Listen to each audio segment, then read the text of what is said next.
Hello, gracious good evening, everybody. In the name of our Lord and Savior, Jesus Christ, be with you all. It's February the 28th right now.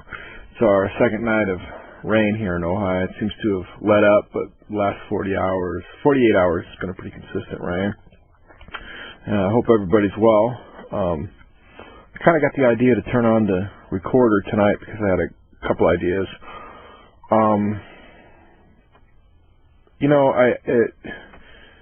People who know me, they know I'm a born-again Christian, and probably within the last few months, I posted some, testimonial about my conversion and how that happened to me and kind of what happened to me.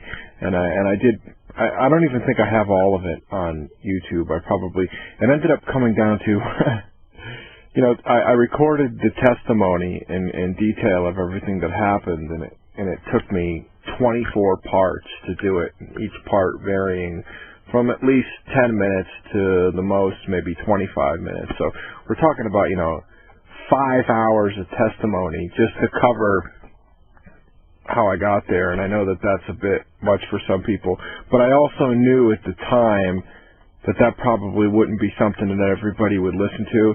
But I was doing that for the future's sake, for posterity's sake, to make sure. I felt it was important that I had to record as many of the details of what happened to me at that time. And I'd say in those recordings, those 24 recordings, probably 5 or 6 hours, worth of testimony.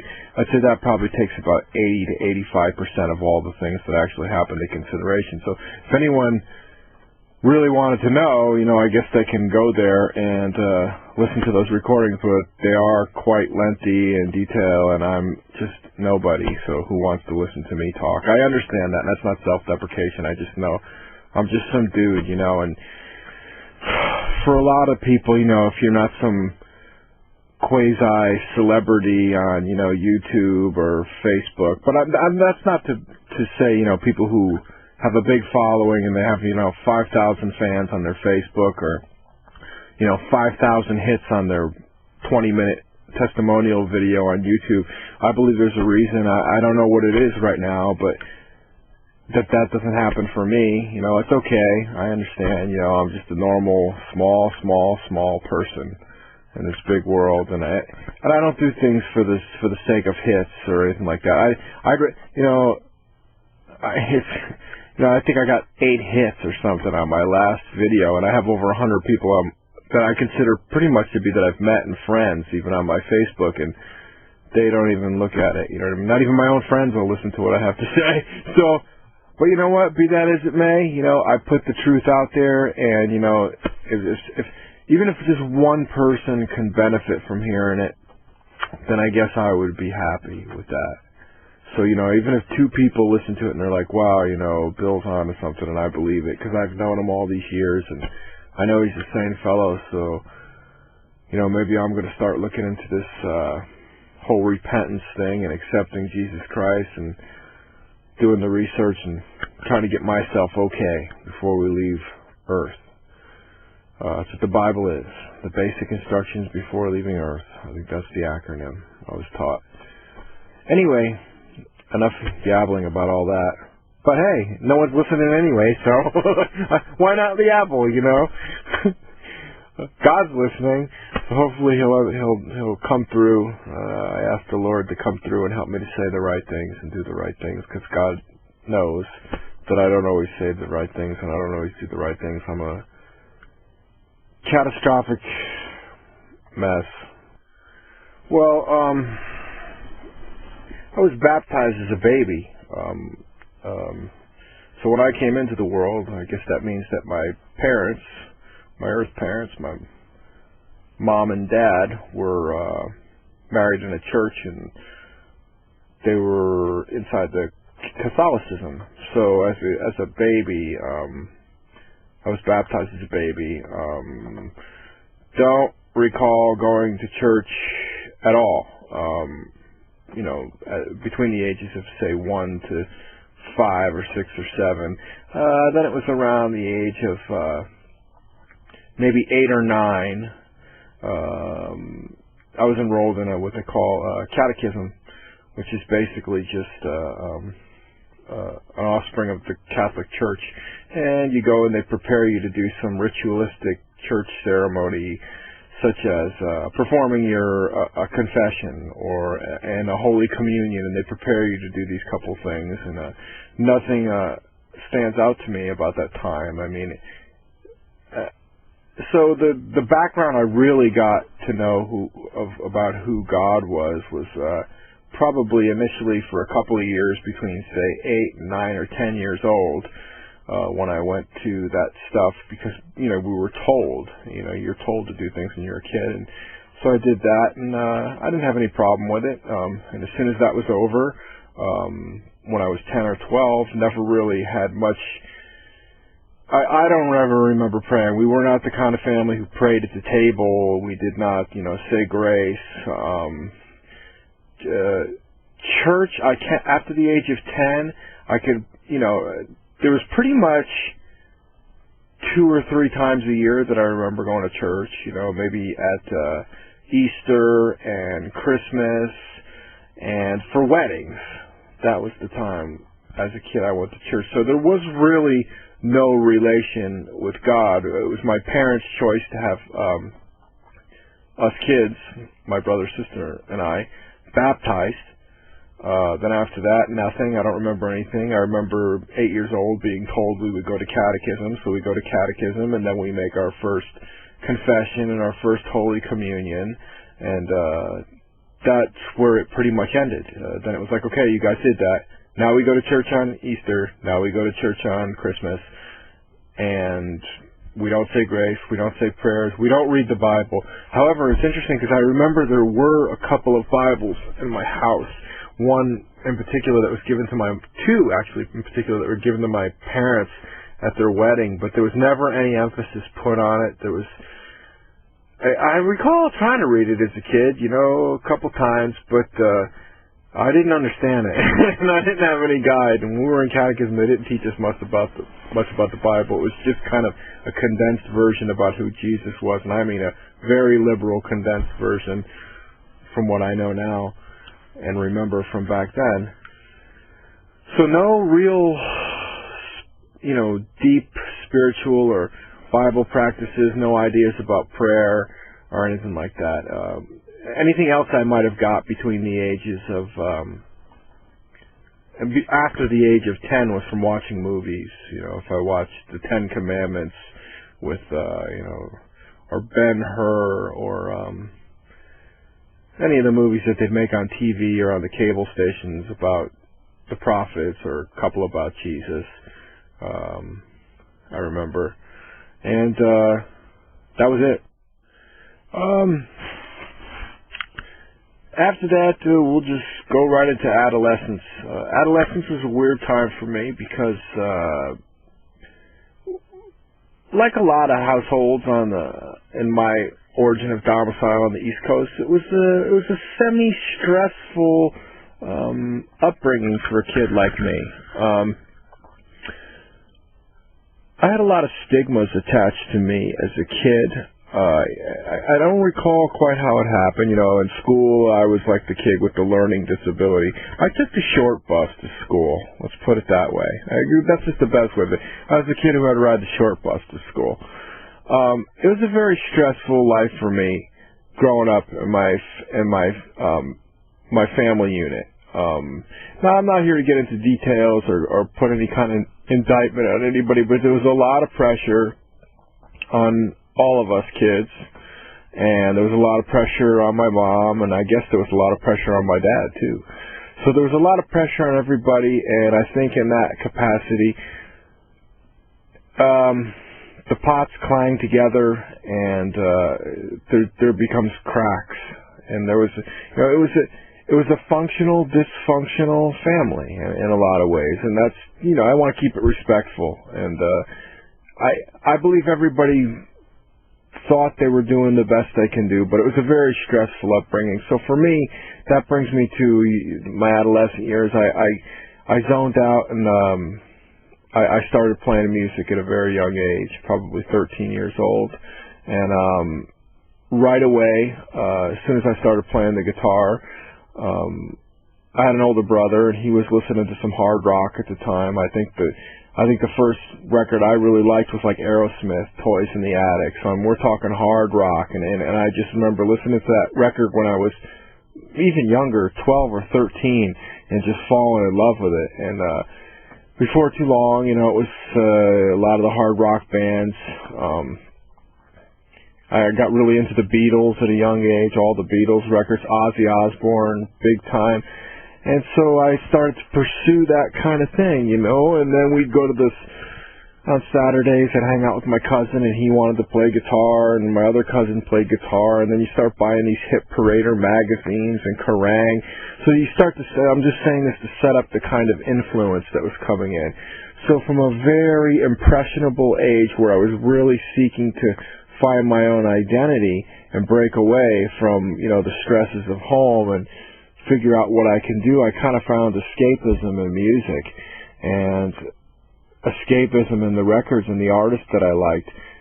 And when now, as an adult, if I look at the lyrical content and some of the subject matter, to cut it all short, you just go to Good Fight Ministries now. Now it's like they're telling me, that's why I'm so impressed with like Pastor Joe Schimo and Good Fight Ministries, because they're telling me the story of how I got duped when I was 12, 13, 14, 15, 16, 17, 18, 19, 20 years old. And that's what happened. So the point I'm trying to make is my subconscious was infiltrated. The music becomes your God. The lyrics and the artists become the people who you idolatrize. So right away, not only did I receive a very superficial introduction to the Spirit and Jesus and God, and it was kind of like it was almost like a formality in the family, but as soon as they kind of didn't enforce anything, and then I just turned to my own and sought to seek refuge from what was happening in my family unit, get into the Aerosmith, get into the Ozzy, get into Black Sabbath. I remember Black Sabbath was one of the first records I had. It was I think it was called War Pigs. It had all these skulls fighting. It was like a giant war, and just all these scenes of violence. And I don't have to give you the details of what that does. Those were my heroes. That was my thing. So I can honestly say at 13 or 14, I was already being seduced by the dark side. They had me. They had me, and I didn't even know. So, and like a lot of other people too, So I got into that and started to pursue music, and those were my heroes.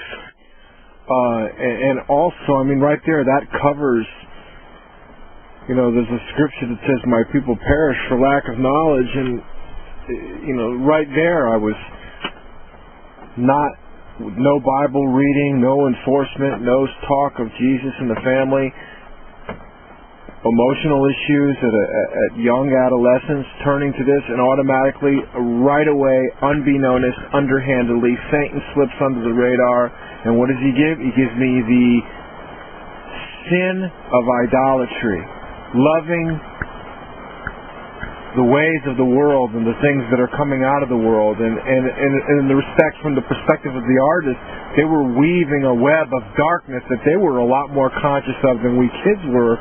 So we get the first sin we really get caught up in on our own is idolatrizing these people who are weaving this web of deception and darkness and blasphemy, and we don't even know it.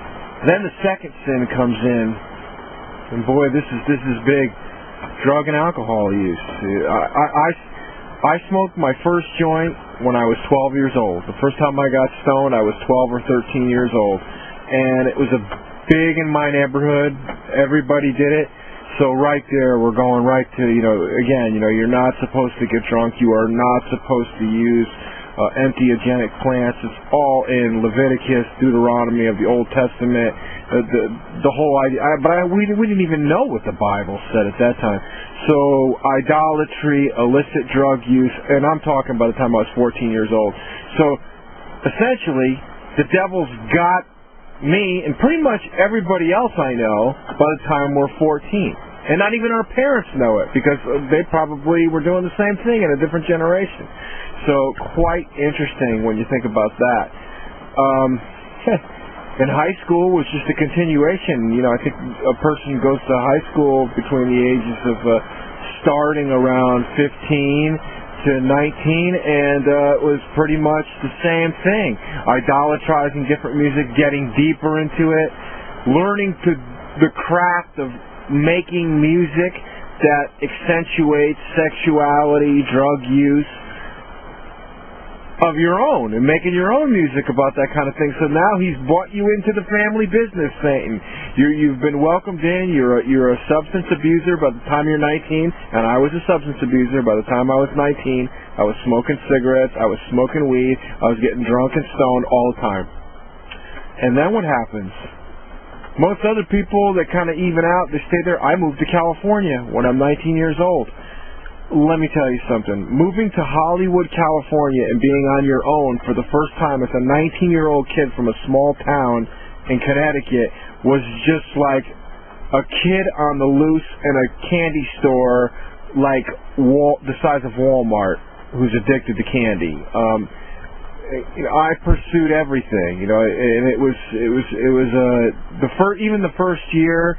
I came out and I was supposed to be attending the Musicians Institute. It was a one-year program. I got into the program. The first 6 months were okay. By the time the summer months came around, the second 6 months, all I was doing was drinking, smoking weed, going to all the clubs at night, then what starts next?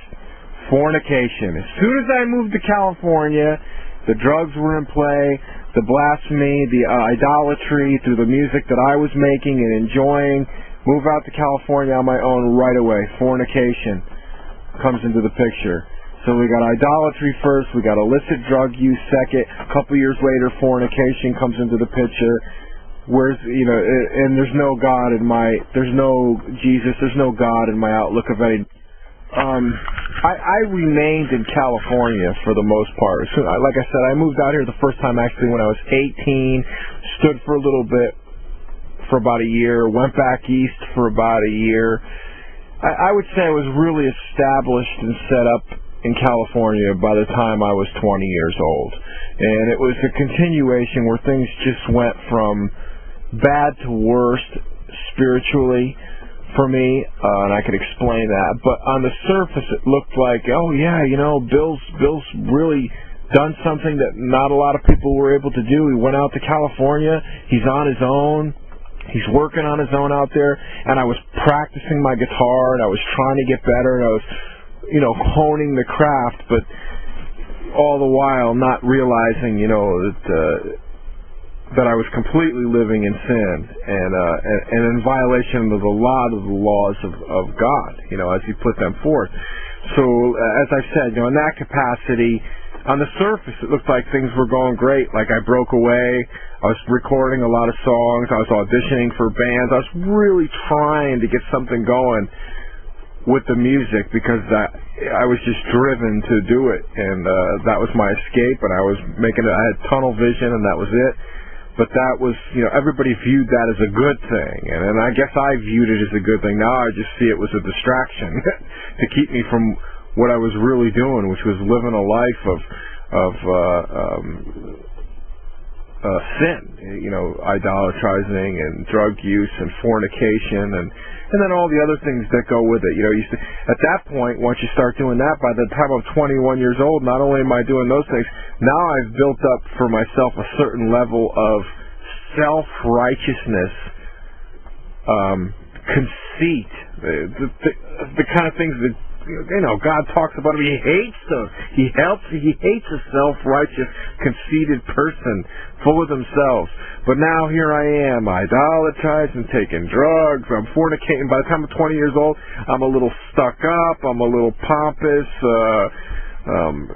I'm a judgmental person, and it's just going from bad and it's getting worse, but don't see it at all. Not even anywhere near being able to see it. I'm still years away from being able to see it. So what do I mean now spiritually by going from bad to worse? Well, living with girls outside of marriage and having illicit sex and things of that nature, the illicit drugs, the ego, just being redundant now. The next big change I would have to say comes, let's just say sometime around 24. I meet a girl and I decide that she's really the girl for me, and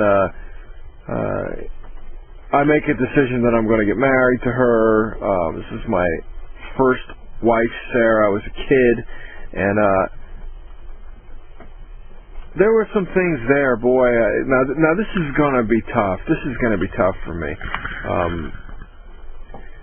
We got along. We're both musicians. We got married young, 22, 23, like I said. We met, we got married, we eloped, and it was fun. It was fun at the time. I was running around, running up the coast of California, just figuring out my next move. I was young, I was wild, I was free, and I was just, although I started to get a sense of depression at that time, but then as soon as her and I came together, I was completely recharged. I was recharged. So maybe one little right thing in the eyes of the Lord was at least I was married to that girl. But I don't think I was anywhere near getting out of the woods.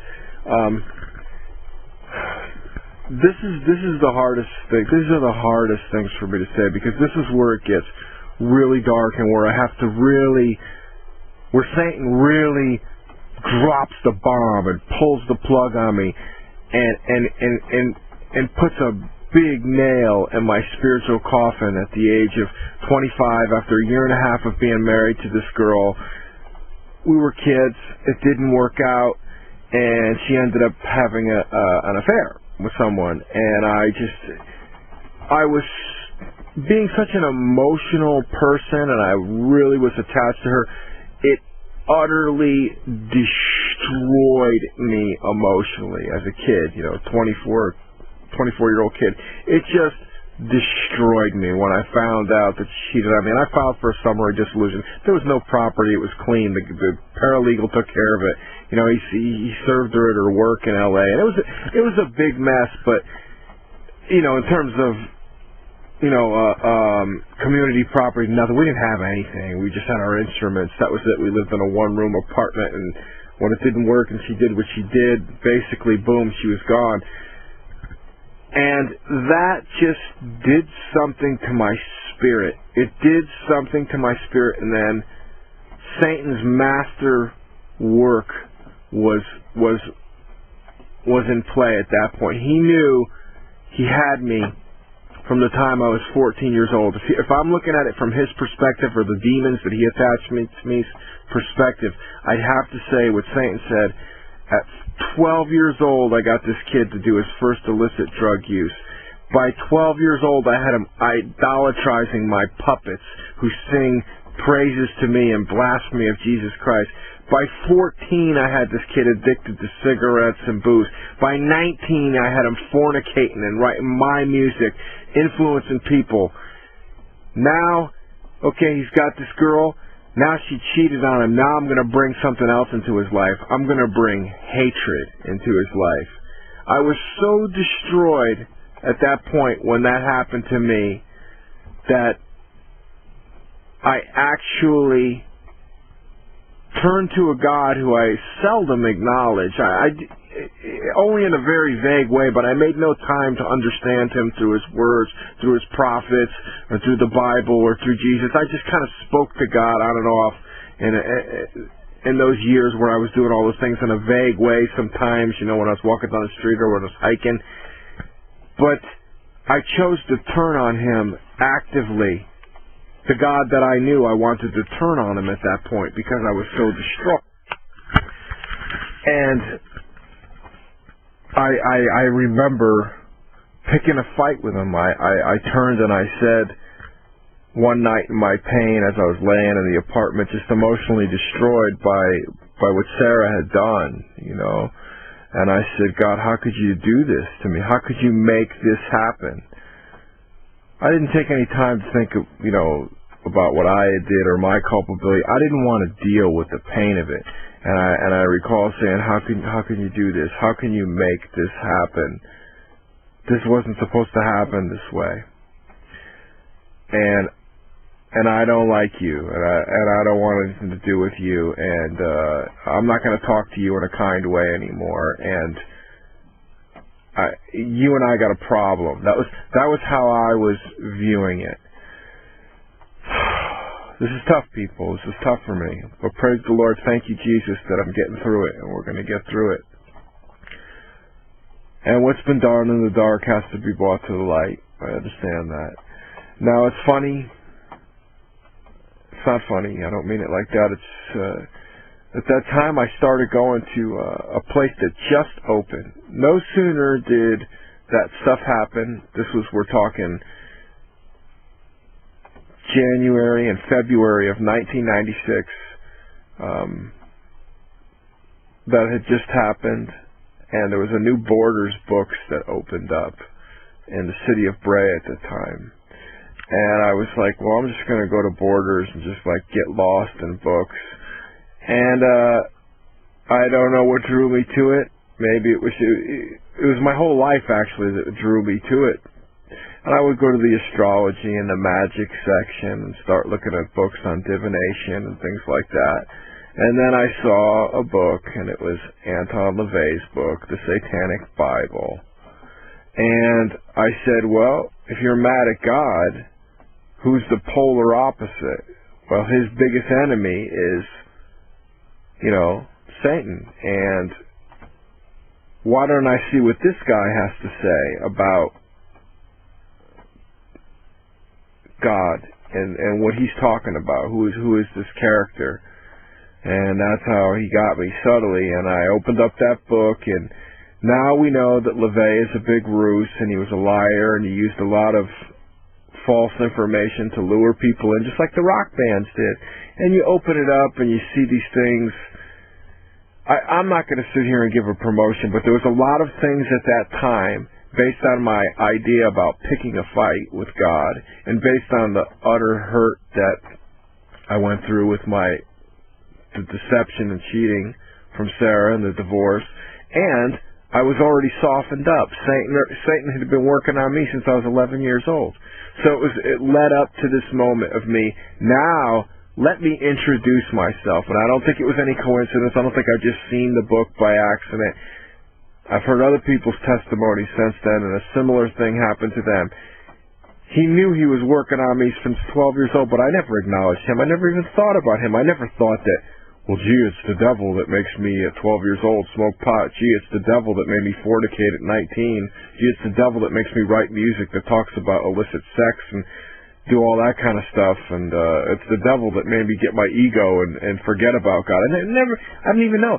He knew. The devil knew at that point. Of course he knew. Him and his minions knew. But this was his formal introduction to me. It was as if to say, okay, I'm ready to come out of the closet and introduce myself to you now. I'm who you've been following all of this time. It was as if he was saying that. And I picked up that book, and I started reading it, and I started to become fascinated with the author of that book, and then I read another book, and all of a sudden I was into this whole philosophy, and I said, wow, this is the perfect way. But the trick was, with Lavey, he wanted to lead people to believe that really, when we acknowledge God Almighty or Satan, that there really isn't either. That even made it more. That was the biggest deception. He's like, okay, God is a representational thing. The Bible is a book written by men for men. Okay, guys, just so we know that. But I don't want to disappoint you, even though I say I stand for Satan and I represent the kingdom of Satan. Anton Lavey. Let's just be real. He's not really real. We're just doing this for shits and giggles. And so he lulls you in with, well, isn't that great? I'm so mad at God, and he must not be real because he never paid attention and he made this happen to me. And, just in case you're scared about, darkness and demons, they're not really real, kids. We just do this to make ourselves feel better. It's a psychological trick. That was Lavey's whole thing. So he makes you feel comfortable going into it and accepting that. So you're accepting all his rhetoric about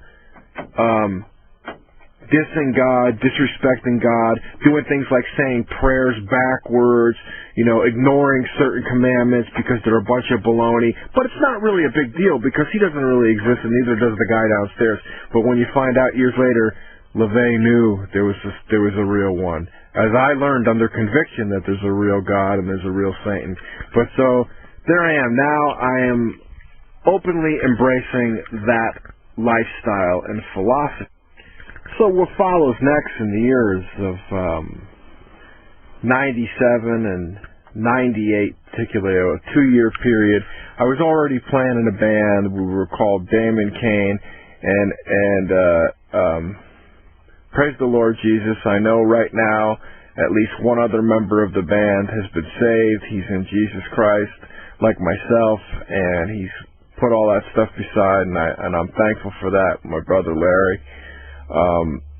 But at the time, it's kind of interesting that we were all into the same philosophy, and we came together and we'd all wear pentagrams, and we'd go on stage, and we had like candelabras and a giant sigil of Baphomet that we'd put behind the drum set, and I think in our personal lives too, we were interested in some of these books that we read, and I could speak for myself, and we wanted to experiment with some of these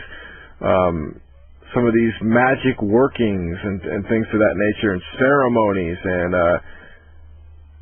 not in groups, just things we read and did on our own. And it was interesting because that's what we were all doing, and that band fell apart after 3 years together. But I got really intensely into the philosophy, and Lavey, he's just see, like I said, it's a deception. So if you don't really believe that there's either the guy upstairs, God, Yahweh, and you don't believe there's the guy below, Hasatan, Satan, then you feel almost at liberty to go out, and it's like you're laughing at people who say that they're Christians because you know from your perspective, well, there's no such thing as God, so these people are delusional, and then that's Satan really building his lie off of you, and he's really got you at that point. You're at the point almost of no return by that point.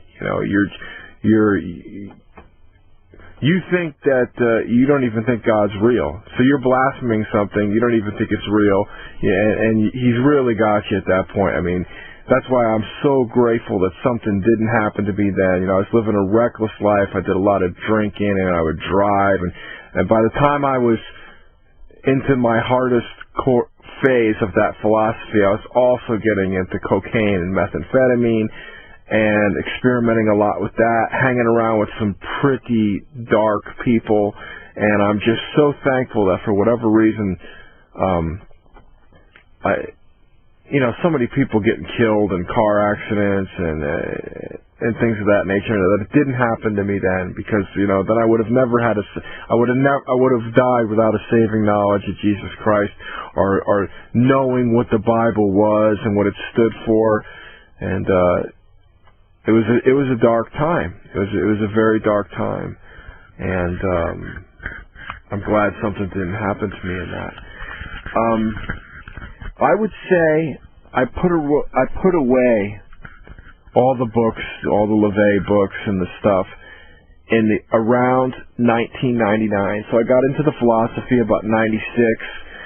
Was pretty heavy into the accoutrements of it, and the semantics of it, and the philosophy of it, and the garb of it, for about 2.5 or 3 years, and it was a dark period.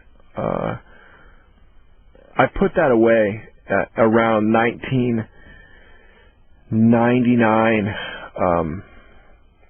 and just didn't want to have I think I got tired of wearing black clothes. I was like, man, black clothes just suck, I just want to wear California clothes again. And I think it started with me changing my clothes throwing away my pentagram necklaces and being like, okay, well, this is all a bunch of bull. Now I'm starting to feel like it's a phase anyway, and I'm just a lonely guy, but I'm still a musician, and I'm going to do my thing. And it was really at that point that it got to where I was done with it.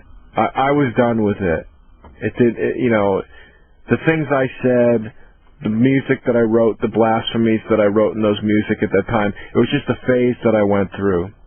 But the one thing I did retain was that there really isn't God as you know him, as you were taught in catechism as a kid, and there really isn't Satan as you know him. So I retained that. So in that sense, I retained the lie that Anton Lavey gave me, even though I left behind his philosophy, his garb, and his semantics in his books. I retained that lie, and I said, well, it's just me now. That's all it is. And ironically, at that time, I bump into a fellow in the city of Fullerton, and he gives me... I never read books before. I was never into books. I started reading books in the phase where after Sarah did what she did, and the first wave of books I've ever read in a disciplined fashion were Lavey's books. They were the ones I read in a disciplined, linear fashion. I'm ashamed of that now, but I did it. And when I left that behind in 1999, I met this fellow, and he said, I'd like to give you a book. And he gave me and you know what he handed me? He handed me an Indian Bible, something called the Bhagavad Gita or the Upanishads. Satanic in its own right, but only dressed in another costume. Just another face, Satan. So Satan says, oh, you could leave me behind there. You don't want to take me in my overt form? And he's laughing at me, Satan, Hasatan, at that point. I'll get you another way. I'll get you another way, my friend.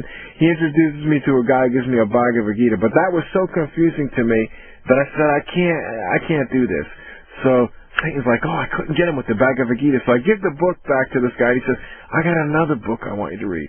And he gives me a book on Buddhism. so Satan's like, I'll get him with this one, So, a voidist philosophy that says there is no God, there is no nothing, the lie about reincarnation, and it just... You know where I'm going with this, but I don't know at the time. So I start reading into this philosophy of Buddhism. I'm like, oh yeah, there's something to this, man. There's nothing to it but you. There's only the great void. They use all these peaceful metaphors that are palatable and pleasing. I'm like, yeah, man, maybe I'm really a Buddhist, So I think from 1999 to about 2000, I got into reading like the Tao of this, a couple of Dalai Lama books, and I was like, yeah, this is great, man. And gee, if we screw up in this life, we just have to keep learning. Then we come back and we do it again. This is where I was supposed to be, right? So there I am, getting all into Buddhism and stuff like that, and it works and it feels good because you don't have to hate, man. All you have to do is love, but you got to love yourself first, and you don't have to worry about anything dark because there's nothing beyond what's in your head anyway, and it was everything you wanted to hear in a philosophy. Love is all there is. There is no heaven. There is no hell. It's all voidism, and it was a very pleasing philosophy at that.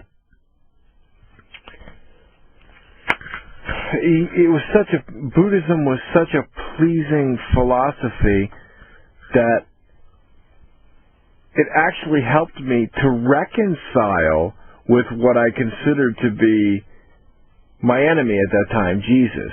Jesus was a representative of God, and through the philosophy before that, the Laveyism, it was like, he was the target, right? So it's like, no, man, Jesus was a great teacher, I really must be coming along because boy was I mad at God and boy was I mad at Jesus. But no, this Buddhism thing's working because Jesus was a great teacher, man. He was just a man who was trying to get everybody. So you can see how it works its magic in a different way. It's because it still has, it's nowhere near close to the Scripture. It's like, self-love is what it's all about. No. The Scriptures, God's Word tells us that we're to be contrite of heart, that our best deeds are filthy rags before the Lord. Right? Now, Jesus was okay, man.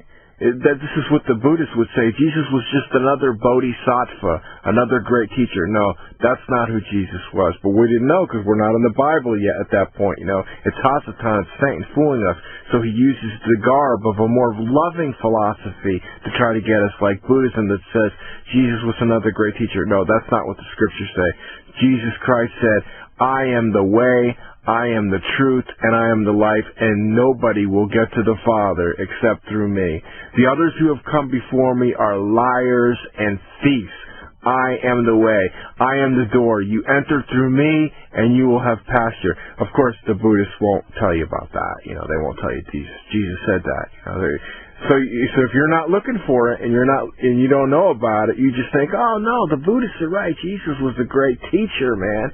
So it was interesting because I felt like here I am. I felt like, well, I'm reconciling to him who I said I didn't like at all, and who I picked a fight with, and who I cast out of my life, and he must be horrible because of my mistakes, as what I did in the Lavey philosophy, and spoke so badly of him. And then now I could reconcile with him because, he was just a great teacher. So, you think you're getting out of the murky water, but really you're getting deeper in it. So the Buddhism is like the whipped cream on the ice cream sundae of damnation you're building for yourself. At that point, for me, I could see it clearly now. And I get into the philosophy, and then I don't know how I come back around to it. Interestingly enough, this is wild, and it's just crossing my mind now. So now I'm like, well, I like all these Buddhist philosophies. And I got into them from 99 to about 2001. And in 2001, I met the woman who would be my second wife and my partner for 13 or 14 years, the woman who I'd married. And I met her sitting in a coffee shop, and I felt an instant attraction to her, and she was a reader, and I asked her what book she was reading, and she introduced me to somebody who I've learned so much about now, the organization and the people, and I can't believe how negative it is and away from Christ. The amounts of that are just incredible. But I've seen her reading a book called Autobiography of a Yogi. It was about a guy named Paramahansa Yogananda, and I was just hungry. I said, what's that? She said, oh, it's about this guy. He goes back and forth, and he has all these journeys, and he documents different places that he goes and talks about his journey with his gurus from India. And I said, can I read it? And I read that book, and something about the way that it was written and the way it was, I just instantly got into. Now I was not only into Buddhism, I was into this offshot of Hinduism called the Self-Realization Fellowship. Okay? More self, more about yourself. You are the God, okay? Oh, and this guy, oh my gosh, he was the ultimate white, fluffy wolf in sheep's clothing, and sheep's clothing, because what he taught was Jesus Christ was a metaphor, and that the second coming of Christ was a metaphor for your spiritual awakening. And now I realize, oh my gosh, this is no small blasphemy.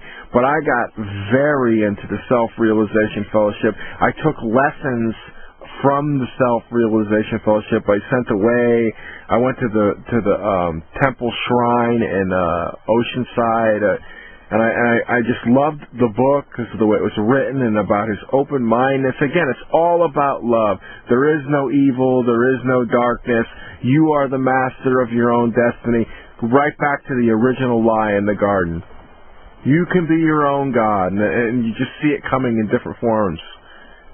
And I bought it hook, line, and sinker, so now I'm reading Buddhism, I'm reading Self-Realization Fellowship. I decide around that time, I found someone who gave me a book by a guy named Abe Chen, Bhaktivedanta Prabhupada, who was the original founder of the Hare Krishna movement. Now I start reading the Bhagavad Gita, and I start to understand it a little bit better, a little more spiritual, a little more religious, a little more religious, and that's when you start getting into these offshoots of, oh, this brought me back to the fact that now it's the Bhagavad Gita and Abe Chen, Bhaktivedanta Prabhupada, they don't say that it's all about love and understanding. Now I'm being reintroduced.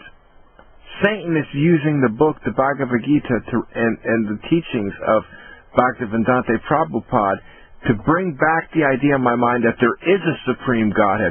Oh, this is a little different. Yogananda, Paramahansa Yogananda of the Self-Realization Fellowship says, God is just a metaphorical representation. The Buddhists say pretty much the same thing. There's only voidism, and if there's a God, you're the God. You are the master of your own destiny. You're just destined to keep repeating until your births, until you get compassion and kindness down. But for the first time now, since God is reintroduced to me, but now his name is Krishna. Now his name is Krishna, and his subsidiaries are people like Vishnu, Saraswati, and the various other Shiva, and I start learning about these and about the chantings of the names and the kirtan, and I start to develop an interest in that. And so once I get this Bhagavad Gita thing in my hand, and I start learning about, I'm reintroduced to the concept that there is an ultimate God after all, whereas to be redundant and repeat, like I said, I hadn't really had that concept introduced to me since I was in catechism as a kid. Well, yes, there's an ultimate God and Jesus Christ is his son. From there, it just went down to, to the idolatry, to the life of sin that I was living. Now, with the Bhagavad Gita, for the first time since then, Abe Chen Prabhupada, he introduces the idea, no, there is a God, but his name is Krishna, and he gives you the logistics, and your constitutional position is underneath him, and he has many associates, but he's the top of the, like I said, there's Saraswati, there's Vishnu, and Brahma, and there's these different castes of Hinduism, which is based on the Upanishads, the Bhagavad Gita, and they're all part of this larger series called the Mahabharata, which is a series of books, and the Bhagavad Gita is based on a certain number of those books. And there's this Varnasarama, which is this Hindu social system, religious system. It's all into one thing. So I got very into the study of this. Kshatriyas, Brahmas, Vaishna. I don't know what it was. Well, I know what it was. Satan was putting on another mask for me, and he's known how to entice me since I was 11 years old. So why wouldn't he know how to entice me now with what he was doing with this book? I was ready to be introduced to the fact that look at what he did when he reintroduced me. Now I could see it in hindsight as 2020. When I left behind Leveism and I picked up the Buddhism, he said I got to use more tactical means, strategic means to suck this kid in, because he doesn't want to be into the black. He doesn't want to be into the Halloween thing. I got to give him the front of love that Buddhism presents, but teach him that there is no God, that there is voidism, and because that's good enough to get him sent to hell, because that's all Satan really wants anyway. He wants to use any message he can. If he thinks he can appeal to an individual with outright hate and blasphemy of Yahweh, God, and Jesus, all the more better. He'd rather, of all the things he can deceive you with, he'd like you to just openly accept that. But if it's not palatable and you think, well, I don't know, I'm done with this, I don't need all this negativity and hatred, if it doesn't stick, he'll put something else in your face. And that's when he puts the Buddhism in your face. Because the Buddhism, it serves the same purpose. And it's even worse because, at least with the Laveyism, you can say, well, I kind of know what this Jesus character stands for, and I don't like it, and I don't agree with it, and I'm just going to turn on him. But the Buddhism is just as bad because it says that Jesus was just a man. He was not divinity. So it acknowledges him and it denies his deity. It denies it's a demoted, denominated Christ, which is just as blasphemous as calling him out and saying that he's full of baloney like the Satanists do. This denies his divinity, and this denies, and even in the Satanism, if you compare it, at least it says, well, there's a God, we don't know, he's not real, but yeah, he's there, so they kind of acknowledge him, even in a cowardly, half-hearted way. But the Buddhists say, there is no God, there's a voidism, you're the God. So it's even worse. The Buddhism is even worse than Satanism in some ways, if you really stop and intellectualize it from my perspective now and think about it, that comes true. So he knew he had me, and he moves me on to the Self-Realization Fellowship, which is kind of like the same thing. Paramahansa Yogananda telling people, I think one of his last books was called The Second Coming, and he's talking about Christ being a representational concept of your consciousness, your spiritual epiphany awakening. He's not actually a real person. And it's funny because on the front cover of his book, The Second Coming, Paramahansa Yogananda puts a picture of him in the clouds with Jesus. So he's putting himself on par with Jesus. So, that is blasphemy, man. Paramahansa Yogananda didn't die for anybody. I know enough about Paramahansa Yogananda. Learned a lot about him, how he came in 1938 to the country. He was always wealthy. He stood with wealthy people. Wealthy people took care of him, and he capitalized on a certain aspect of society, and it was a fairy tale story for him. He had some power, he had some charm, and he built this big organization, and it's extremely successful, and he is what he is, but I don't know. I'm not really sure where I'm going with that, but it's a blasphemous philosophy that denies the divinity and deity of Christ.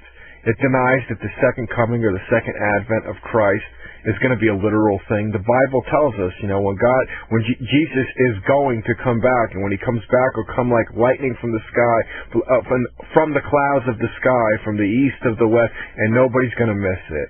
It's not an allegorical thing.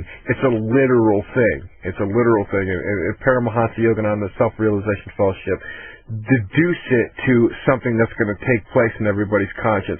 That's not true. It's anti-Bible. It's blasphemy. It is satanic. Okay? So that's the last I'll say on that. But very palatable philosophy. I move on next. I get the Bhagavad Gita in my hand. Now, as I've said, I'm reintroduced to the concept that there is an ultimate Godhead, but this time his name is Krishna. He works with a number of subsidiaries, which are Vishnu, Saraswati, Brahma, and all these kind of things. And it's funny because in the Bhagavad Gita, Krishna, we know now, how does he describe himself? The destroyer of worlds, the serpent. Now, we don't know. We're not in the Bible yet. We don't know about how does the Bible describe Satan, the ruler of this world, the destroyer of the people of this world, the serpent. He's the serpent. So there it is. We got the Bhagavad Gita teaching those things. Again, very satanic, and it was something that I got into for quite some time. And then when I say that, I mean, as I said, the Bhagavad Gita came into my hands probably in 2002, late, early 2003, and pretty much that was the last philosophy. I was a real stickler about the organization. Now, there's many different Hindu denominations that stand behind the teaching of the Bhagavad Gita, but the one I stuck to was from Abe Chen, Bhaktivedanta Prabhupada. He's the most prominent. He's the one who bought the original Hare Krishna movement. And let me explain to you. Hare Krishna is a name, and according to the Hindus and Abe Chen specifically, where I learned it, it is the name of God, and they make you say this. It's called a Maha Mantra, which means that you chant the name over and over again. Funny, because we're not in the Bible, we don't know, and God tells us through the prophets in His own words. He says, "Do not pray like the heathens do in a repetitive manner." Didn't know. I don't know anything about the Word of God at that point. The real God, Yahweh God, who has the Son, Jesus, don't know anything about that at that point. We're past that, right? That's where I was at the time.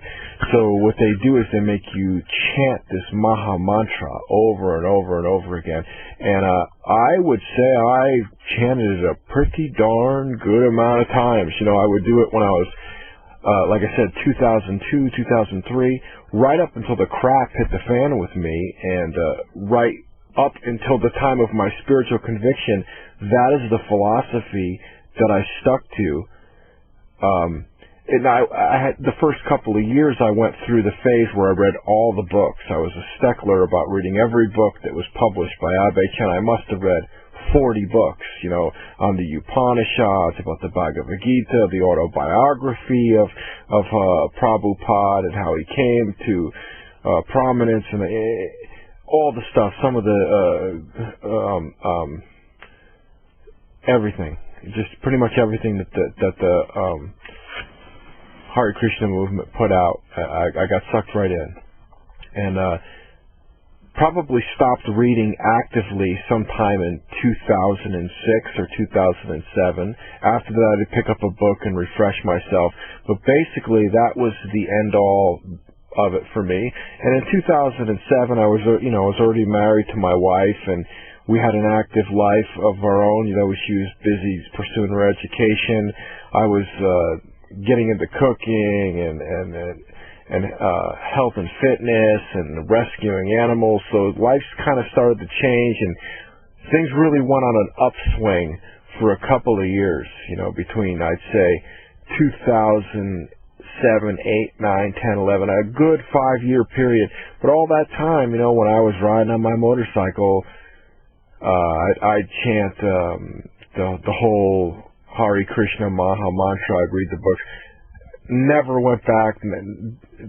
There was a Bible on the bookshelf, but I never picked it up, and I never looked at it. And that was the devil, man. He must have been saying, "Boy, I got this sucker good," because he had me locked into a heathen, pagan, satanic. He brought me through the whole rung of philosophies and religions.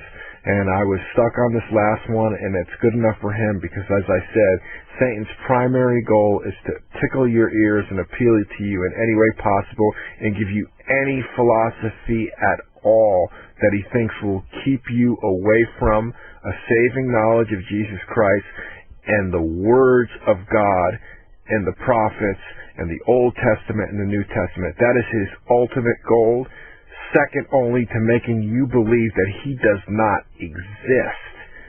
You understand? That is Hasatan, Satan's two biggest goals. To make you think by whatever means necessary, and he has tons of means necessary to make you believe that he doesn't exist. And the second, to keep you away from a saving knowledge of Jesus Christ and to keep you away from the Holy Bible, the Old Testament and the New Testament, the words of the prophets and the words of Jesus. Anything he has to do, any way he has to tickle your ears, any lie he could throw in your face, he's got all that stuff to his avail and he'll do it just to serve those two means. He's not real, and you don't have to look at this book, and you don't have to know who Jesus is, and you don't have to know who Yahweh God is.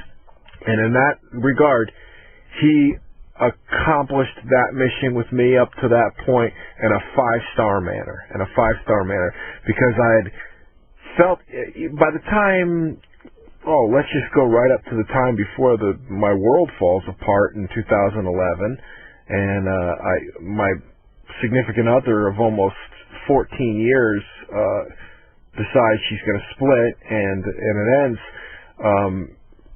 I was chanting Maha mantras all the time, and that's where I was at spiritually. And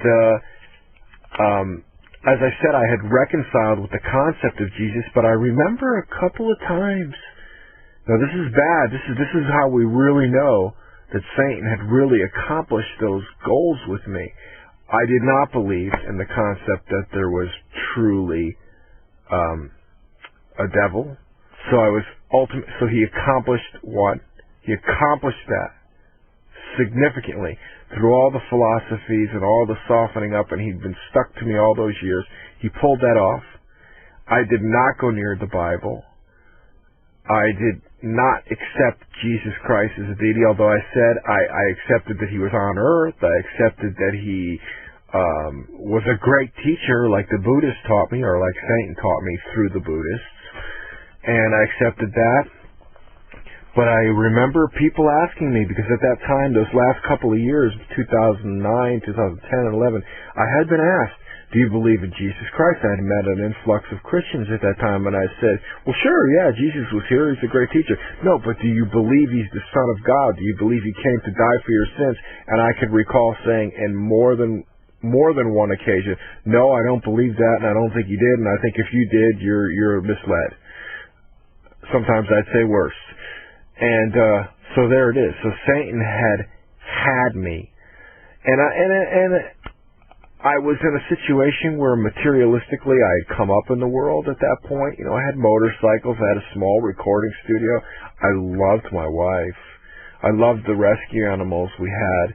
But, you know, I think Satan was with me all those years since I was 11 years old, and he said, okay, I've done my master work with this kid. He pulled off his master work with me, and he knew it at that point. And he was so close to having me.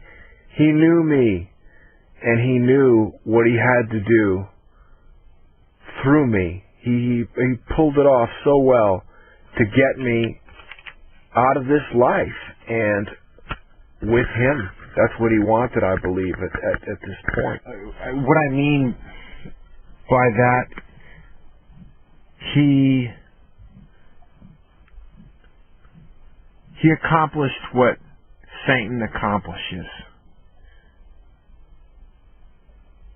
He did it in a more colorful way, in a more extravagant way, and in a more multifaceted way with me.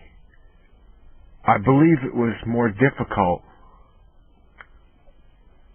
naturally, for someone like me to be taken. So he uses your passions, and he uses the goodness that's in you before the age of accountability, before he can take charge of you, to find out you and to get himself indoctrinated into your life. For some other people, it's probably easy for them, you know.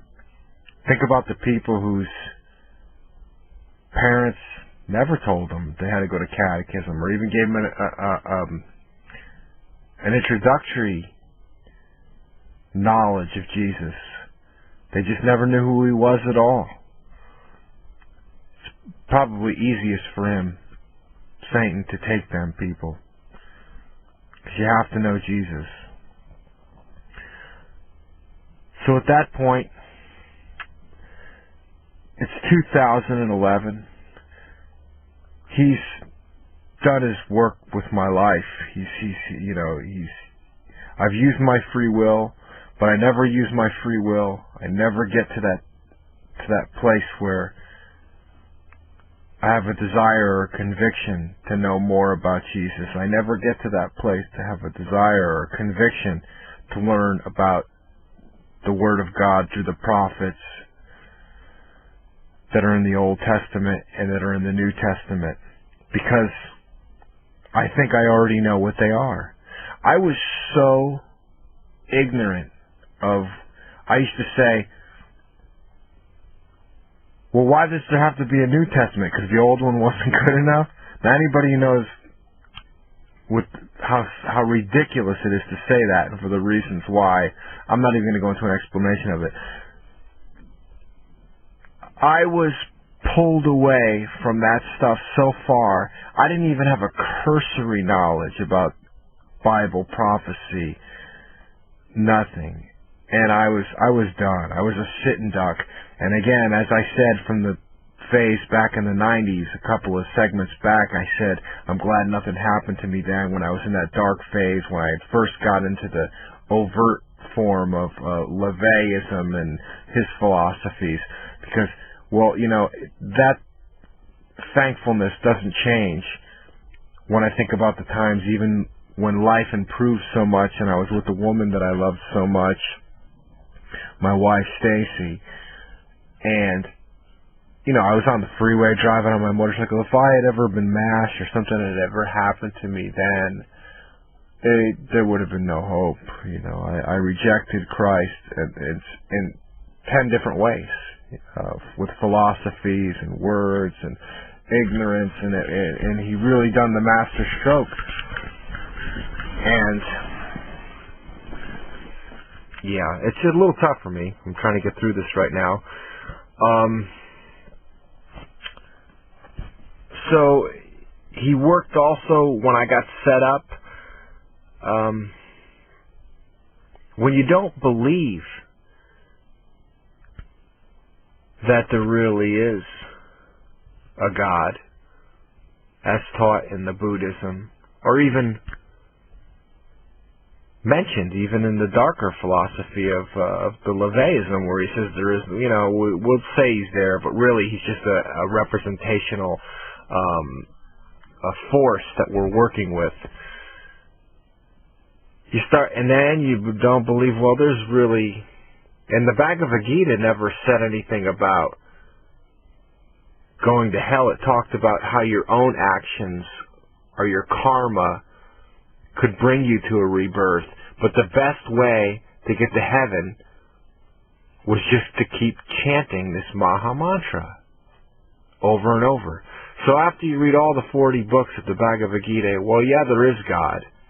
And the only thing you have to do, there's only one thing you have to do to get to paradise after you die. There's no hell. There's no purgatory. The only thing you have to do is chant this Maha Mantra. So all these books, all these Upanishads, all this Varnasarama,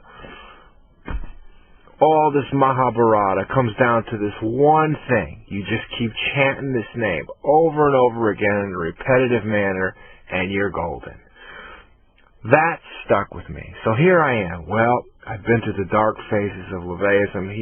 They don't even acknowledge that there's really a God or there's really a saint. I've been through Buddhism. Buddhism says it's about love. It's about Jesus as a great teacher or as an incarnated bodhisattva. It's about silence in the mind and embracing yourself. There's no God. There's only voidism. And there's certainly no hell. Hell is the place in your mind that you make. Then you come on to the Bhagavad Gita and Abe Chan, and he says, just keep saying this over and over, and when you die, you'll go and you'll be with Krishna, and you will be fine. And so many others say this as well. Okay, so that's where I'm at that point. But a scary thing starts to happen. When you don't believe that if you don't believe that there's a hell, then you start to live like there's no hell. If you only believe in karma, that means the actual actions that you do, the accumulative effect of your intent, as is described in Hinduism and Buddhism.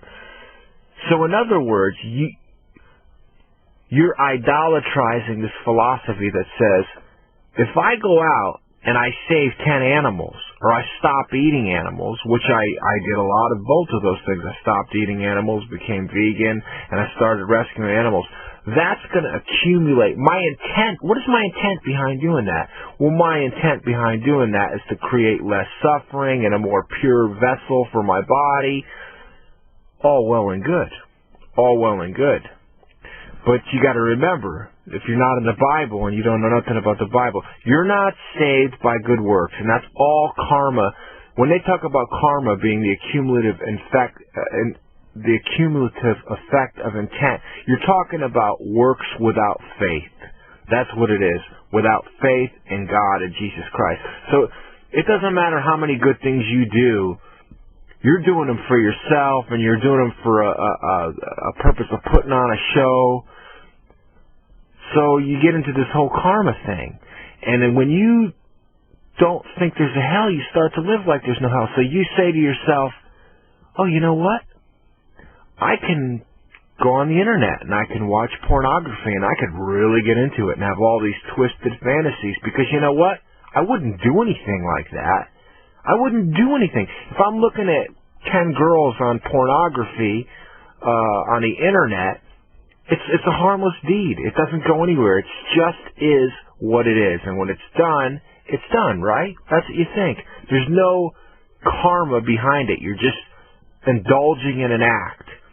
If you're not in the Bible and you don't know the Bible, or if you did know the Bible, you'd know that Jesus said, even if you look upon a woman with lust in your heart, you've committed adultery.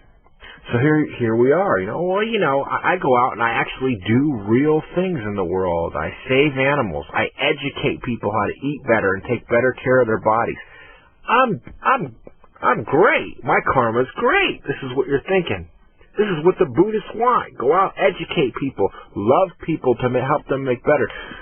But, in my own private life, if I want to watch pornography and get online and do that, it doesn't harm anybody because it's only me, and that's fine.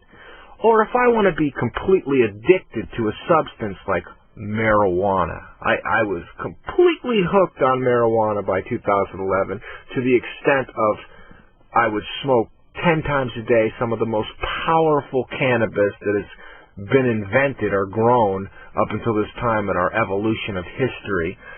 But you know what? I thought, that's my thing. That there's no bad karma behind that, because according to the Buddhists, that's just something you're using your free will to do yourself, and you're expanding your consciousness. If you're not in the Bible and you don't know the Bible, but if you're in the Bible and you know the Bible and you read things like Leviticus and Deuteronomy, it specifically tells you that you're not allowed to do that stuff because it's pharmakeia. You're using entheogenic drugs to open up your mind. But I didn't know that. To me, it was about me. So, you got your little pornography thing, you got your drug thing going on, and, if you want to have, if you're angry, oh, you know what?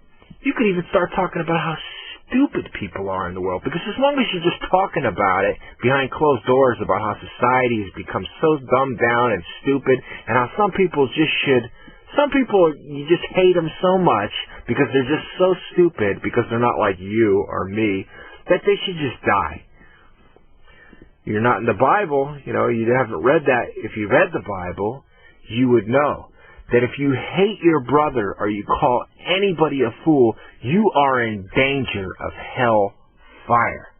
But I'm not in the Bible. I wasn't in the Bible at that point. How could I have known these things, right? No. The Buddhists never said you couldn't call anybody names. The Buddhists never said you couldn't tell anybody they were stupid.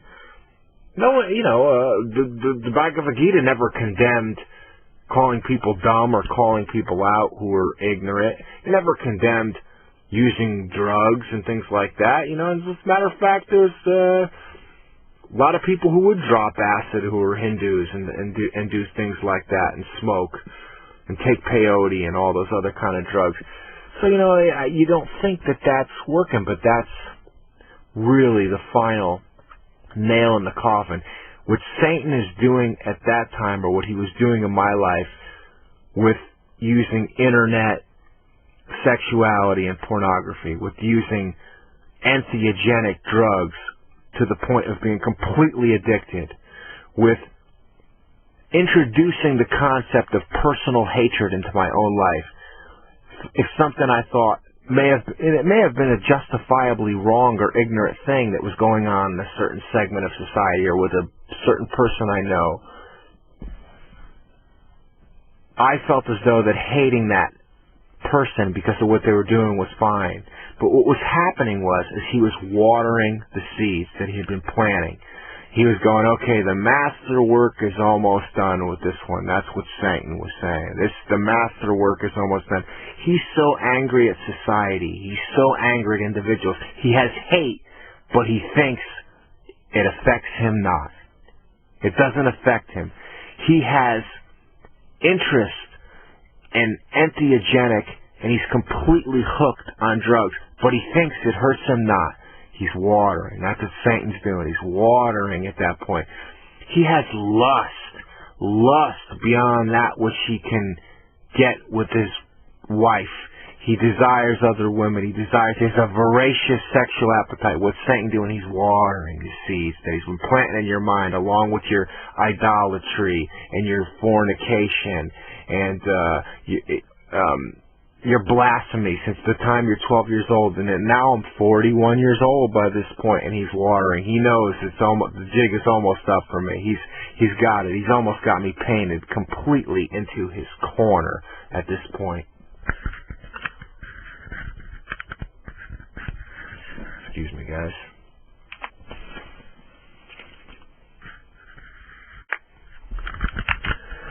And at just the right time in that chain of events, in 2011, by the time we come to September, the early days of September of 2011, and in the weeks prior, something starts to get birthed in me where I've just between June and September of 2011, what was being watered in me through all those things that I explained in all those years is there was a rage building up in me. I felt this rage that I sometimes used an excuse. I used the marijuana to say, okay, I got to keep this down.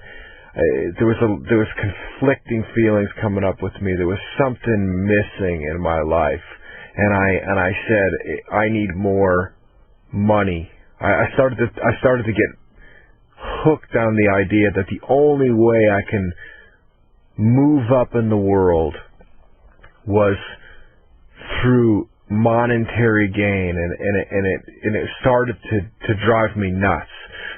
I felt as though monetary gain would help me to put better karma out into the world, to do more good works, but they were good works without faith. And if you're not in the Bible and you don't know and you haven't read the Bible and you do not have the presence of Jesus, which I didn't in my life, you can't worship money. I began to love money. I began to love the idea of money, and I didn't even know at the Bible. Now I know. The love of money is the root of all sorts of evil, is said, and I started to become rage-filled because I felt as though I wanted to have money. And I think probably around June of 2011, June, July, August, September, between September 5th, which is when everything just exploded. A nuclear explosion happened, creating what would be the change of my entire life. I started to grow indifferent and verbally abusive to my wife.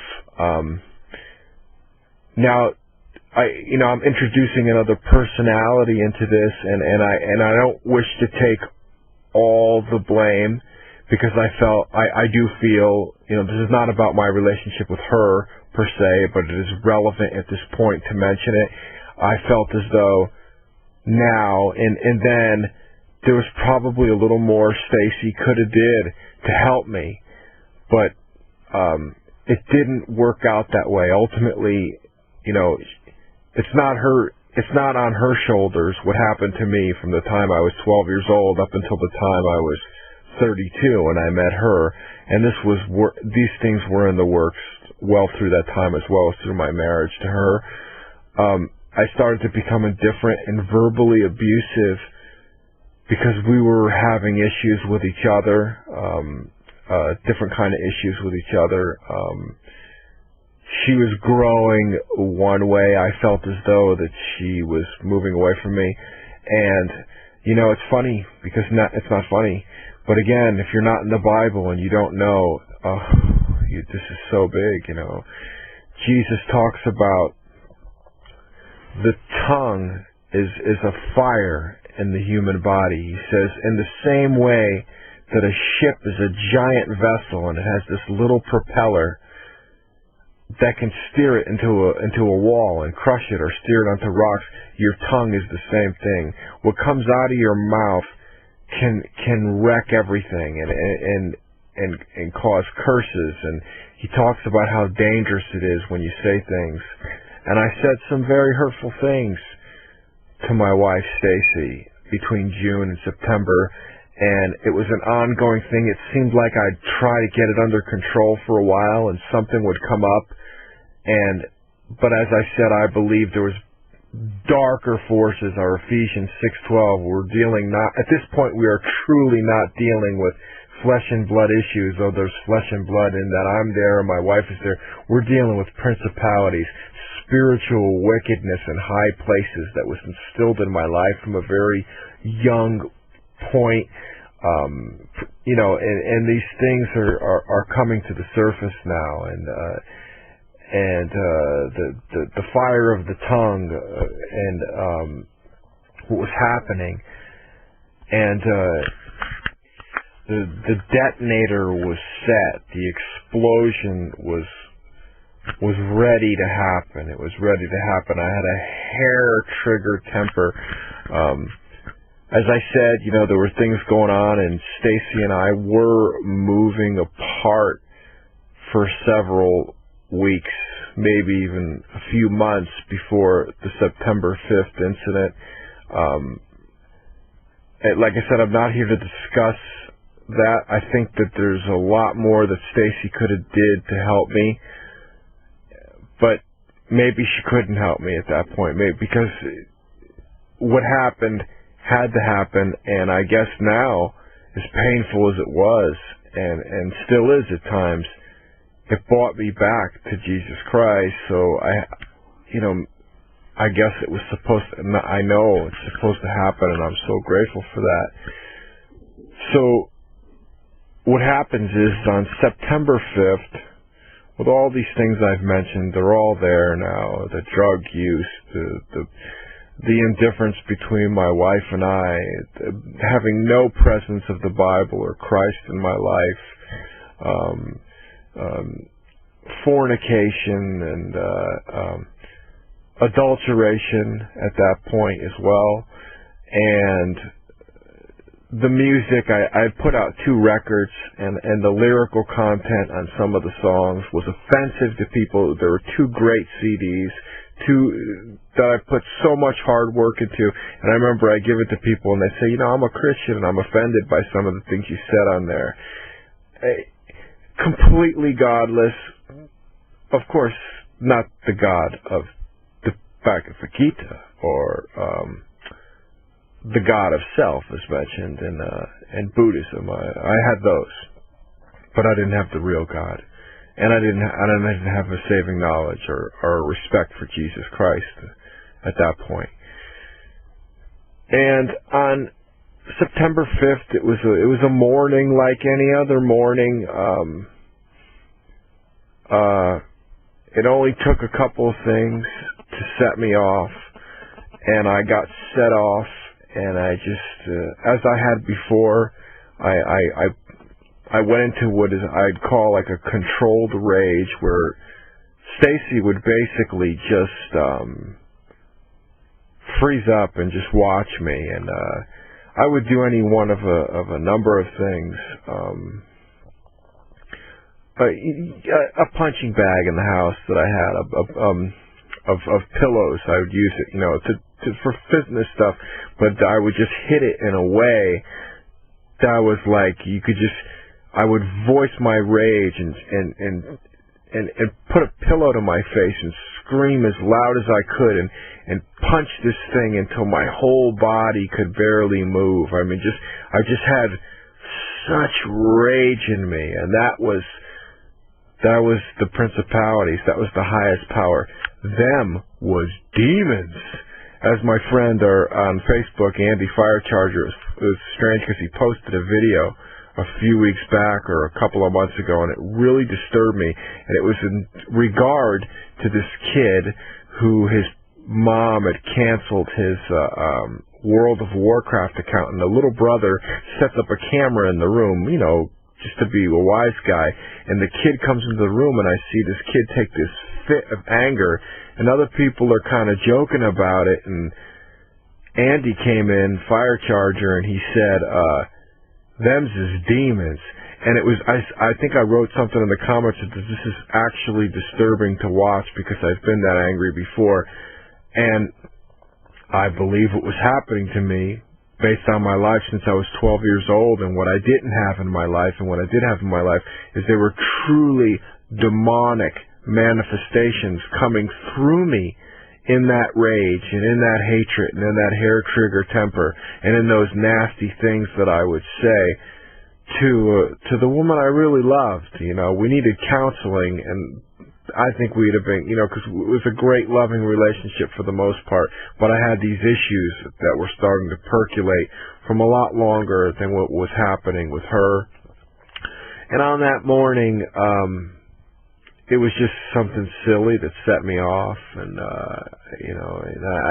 but she had been hearing it up to that point for 3 months. It was like twice a week I'd just go off on these tangents, but I would always come back around and say, "Stacy, it's just because we're not communicating like we should be, but I love you, Stacy, I love you." I would tell her that, and she'd be like, okay. But I think on this particular morning, I was tired of her not responding the way that I needed her to respond or I wanted her to respond, and the verbal abuse was pretty heavy, and that ended our relationship. I don't have to get into many details, and it actually ended with me. Stacy she's what I call a lukewarm Christian now. That's not to say that Stacy won't be saved, that she's not in God's grace and good favor, and I pray for her, and I have prayed for her, and I'll continue to pray for her, and I love her because she's my wife, and she divorced me in that time. But I would describe Stacy as a lukewarm Christian, although she may have knew something. She was into Catholicism. She had done a late conversion to Catholicism just before I met her, and but she would go to church every couple of weeks, on a Saturday. And that day, when I was in my rage, she was up in the loft, and she said to me that she was going to go to church, and I just wanted to strike out at her and hurt her. And in that moment, I spoke a blasphemy about Jesus, and I spoke a blasphemy about Mary, two characters and two what I would consider at that time as just characters or players in the Church of Catholicism. And I believe that was the splitting moment that was the moment that the highest principality, the highest wickedness, and the highest places said, this is it. The work is finished. We've brought him full circle to where he has just blasphemed the Son of God, and he's just blasphemed the Mother of Jesus. And this is it. He's done. He's done now. Now just let him destroy himself. And that was the path that I was actually going to start on, is the path of destroying myself. But what happened is Stacy disappeared. She disappeared and she didn't come home, and it started this chain of events that I'll talk about.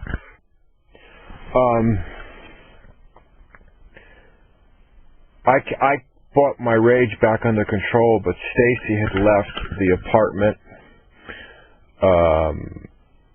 I couldn't get a hold of her. I tried throughout the day. There was no way. She wasn't answering any pages, and I began to become concerned. Didn't know what was going on, and this is really tough for me, people. Now, I'd like to say that here now, I've never... my mouth was more the thing as far as what took place with Stacy that day. I have never punched, I've never kicked, I've never slapped, I've never elbowed, pulled hair, anything. Domestic violence it just never got to that point. I would describe it in a way where if you've ever watched The Honeymooners, Ralph Cramden would say, one of these days, Alice, boom, right to the moon. I would have to say, honestly, that's about, it wasn't quite as nice as that, but yeah, that was kind of what was going on. And that day, Stacy jumped up at me and had a couple of expletives, and she picked up a fist, and she did try to hit me. I did not hit Stacy. I simply stopped her hand from punching me and sat her down in a chair and told her in no uncertain terms that, she's not supposed to be doing that. We could talk about whatever we wanted, but there was to be no hands, and that we needed to talk about this, and that she wasn't going to take this course of action. And she only agreed with me long enough to where she can make me believe she was calm enough to leave the house. She left the house. She was gone. Later that night, the police came, and I was placed under arrest for domestic violence. And that's where this conversion story really begins to take place, because I was not allowed I was in jail for almost a week because it was a holiday weekend. It was Memorial Day. It was a Saturday. I had to be arraigned in court, and all this stuff happened. And I'm just processing this, and I'm figuring out, what am I going to do? She's so upset. I just don't know what's going on, and I'm not in a good way at this point physiologically, because I was into athletics at that point in time, and I had just got done doing a bunch of weight cuts. And on September 5th, when I woke up, the morning before, I had actually did a weight cut down to 139 pounds, and it's important to stay hydrated. And on the morning that thing happened, on September 5th, the first thing I did is I woke up and I smoked a bunch of pot, wasn't drinking enough water, and this thing happened within the first 2 hours of me being awake, and I hadn't drank any water, so I was already ill. And I wasn't feeling well. My weight was probably down to about 138 and 139 pounds at 6'2". So I was really riding that red line, but it was something that I had done before, but it was time to recoup and come up. So when I was incarcerated, I hadn't eaten all day, I hadn't drank any water all day, and I was pacing around like a caged animal, basically, in there, trying to figure out what happened. I was very upset, and it was a tough night for me. Every night in there was tough for me, and it took me a few days to get out, and the stress.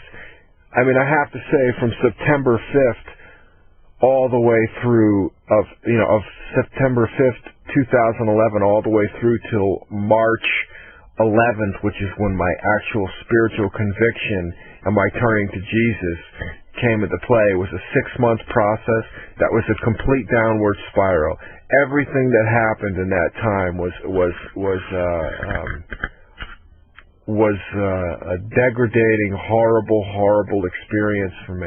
And at that point, to get back to the Ephesians 6:12, the principalities, the spirits in higher places, by the time the nighttime had come at September 5th, I'd say that was the point pretty much where Satan and his minions from the other side were cracking open the champagne bottles. We did it.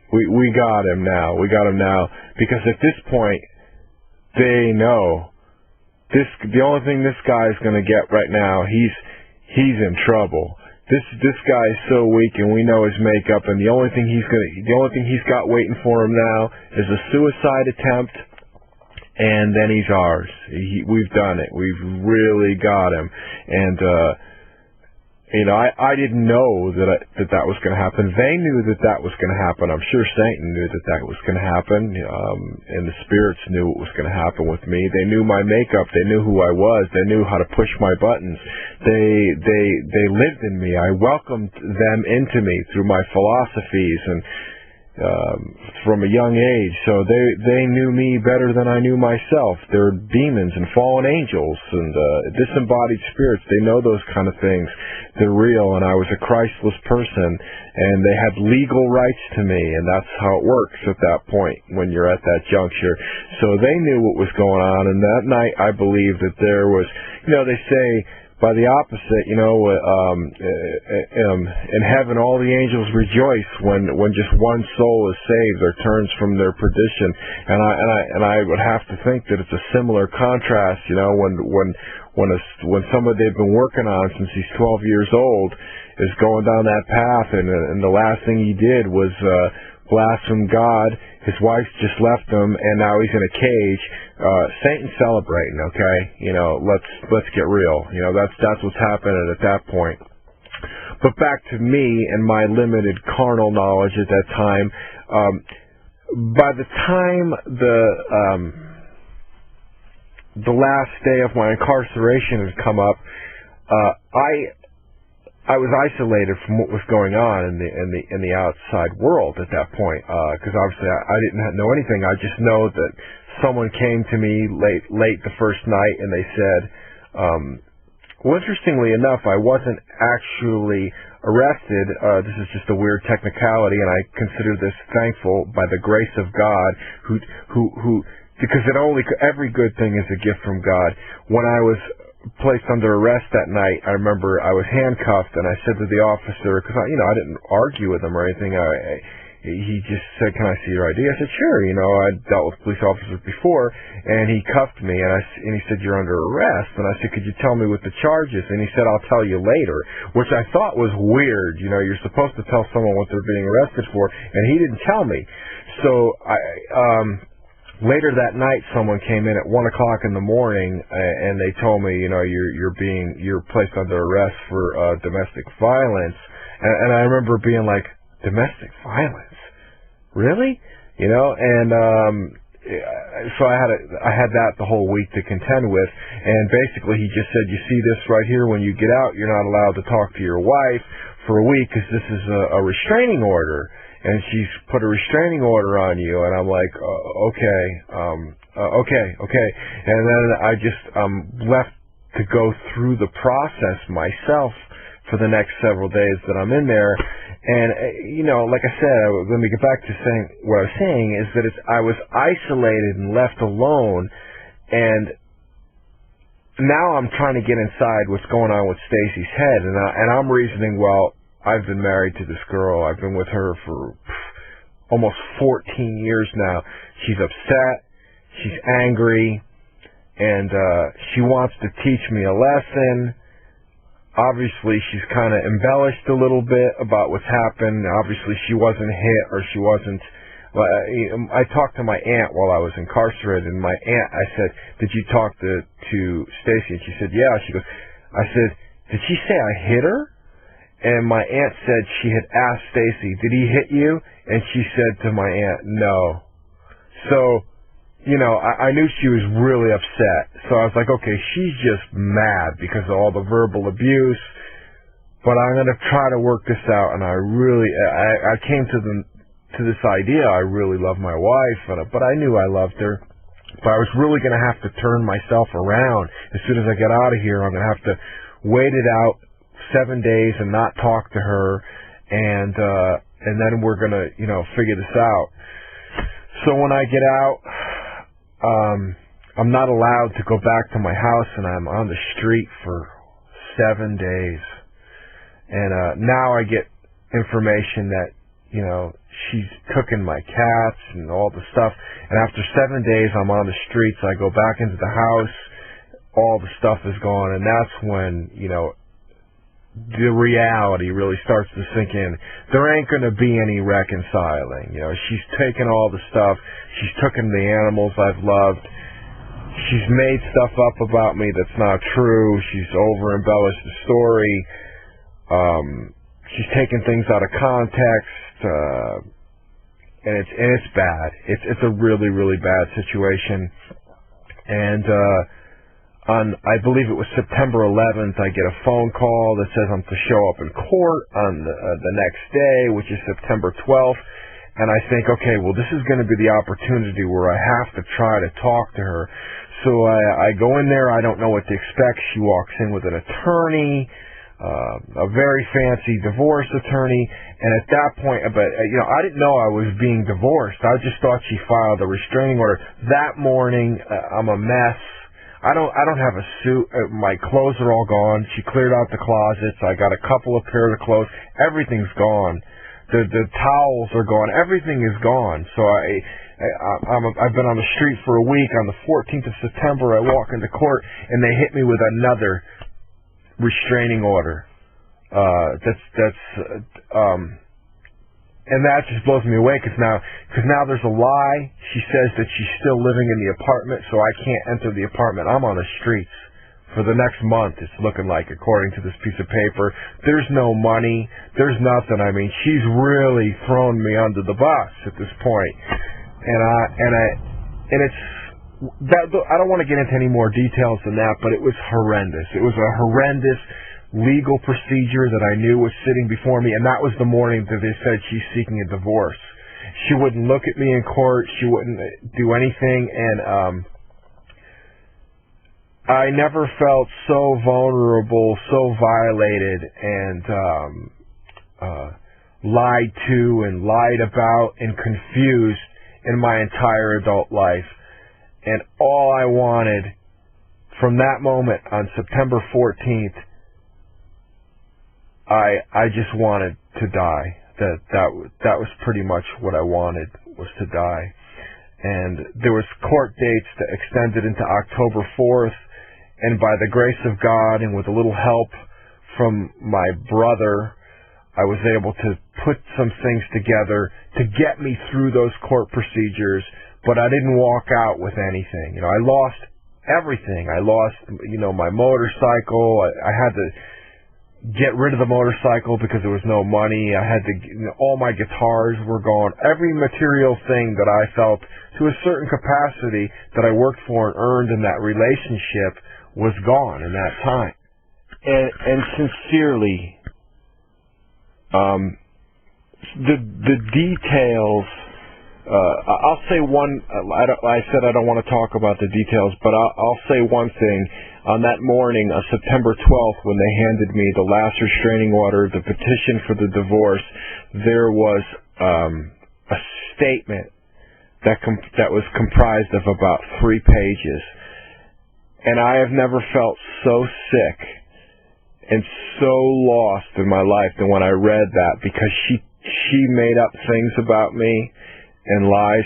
You know, it's funny because in all the years I knew my wife, that I was with my wife, she's such an honest person. It was hard to get her to tell a lie, even a little white lie, you know, like, just a quick example. When we moved into the apartments, they charged rent for the cats that we'd rescue or we have. So if you have a cat, I'd say, well, you know, we got 2 cats, so they knew we had 2 cats when we moved in. But by the end, we had 4. She's like, we have to tell them we have another. I said, you don't have to tell them you have another cat. She was just such an honest person. She was the most honest person I ever met in my entire life, bar none, period. So when people say, is your wife honest, I say, the only time my wife ever told a lie was in front of, was in the superior court. That was it. That was the only time I ever known her to lie. Taking things out of context, making up stuff about me that wasn't true. And, that was, talk about the principality and the wickedness in high places. They were celebrating and hooting and hollering. When I was reading that, almost vomiting, I couldn't even finish it. It took me 2 days to read what was actually on that deposition that she wrote against me, and it was so hurtful, and it was all downhill from there. And I got through and managed to do just enough to keep myself out of serious trouble. I can't get into how profound and how in-depth those legal proceedings can get, and how one technicality could really get you screwed, you know, in a situation like that. But October 14th came, and then it was done. I was divorced. She divorced me. I seen her in court. That was the last time I seen her, was October 14th of 2011 in court. And you know, I was hoping by some streak of luck, I walked into the court that morning, and by that time I was cleaned up. I had gotten a haircut and a shave, and I looked like a different person. And I seen her, and she smiled at me, but her attorney wasn't there, and I was hoping I don't know, I just wanted to hold one last thread that maybe she was going to drop everything, and that her and I were just going to leave that court together. But it didn't work out like that. The attorney did come. I threw myself at the mercy. I walked into divorce court without an attorney, okay? And that was it. So there it is, October 14th. What happens from October 14th to March 9th is all Satan's territory. Every single bit of it is Satan's territory.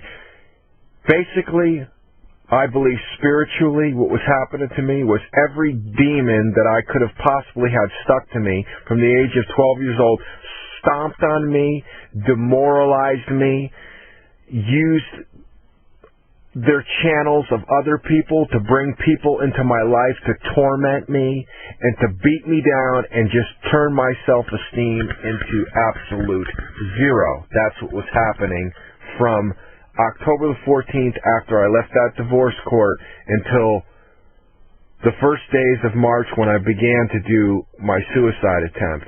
That's what was happening. But of course, it goes without saying that I didn't know I didn't know anything about the Bible. I didn't know I was being attacked by principalities from the other side, and they were stomping on me. I didn't know. I just thought, this is it. I'm just going through this horrible phase of luck. My luck is just turned around. I didn't equate it with that at this point. I didn't know. I just figured it was my karma for opening my mouth. You know, it was something like that. But unfortunately for me, when I looked at what was lying ahead, you know, the things that happened, I'm not going to get into any details at all. All I'm going to say is what happened between October 14th I would say October, November, and between, say, Christmas of 2012, December 25th, all the collective things that were happening in that couple of month period of time brought me to a level that was emotionally lower than I had ever been before in my life. And that was when I started doing a life review. And when you try to do a life review and you're outside of Christ and you don't know nothing about God, you don't know nothing about the Bible, you don't know nothing about the prophets or the words of Jesus, boy, you're really, really lost from that point. And I did the life review, and I was so twisted that I thought to myself, you know, I did the best I could with my wife. But on my own accomplishments, I finished these 2 records. I wrote a book. I've got 1 book published. I've rescued all these animals. I've tried to help people to the best. I started to focus on all the positive things that I felt, my works without faith, that I had done over the last decade. And I said, I don't want to live this life anymore. I don't want to live this life anymore. And I felt confident about that. I didn't think I could recover. I said, I can't recover from this. I cannot recover from this. That's where I was at. By the time Christmas came and I woke up on Christmas morning, sleeping in a car again after so many years, not to mention it was a very, very hard adjustment. You know, coming from someone who had a bed and towels and clothes, I lost everything. And it was just working on me. And I did put out a bunch of job applications and try to just jump back. You know, I was like, okay, you got to try to really tighten up your bootstraps now and do something. But it wasn't meant to be. I couldn't get a job. In Orange County I was, you know, and I tried to come up north a little bit, but I couldn't score any work at that time. And it was tough. I could not land a job.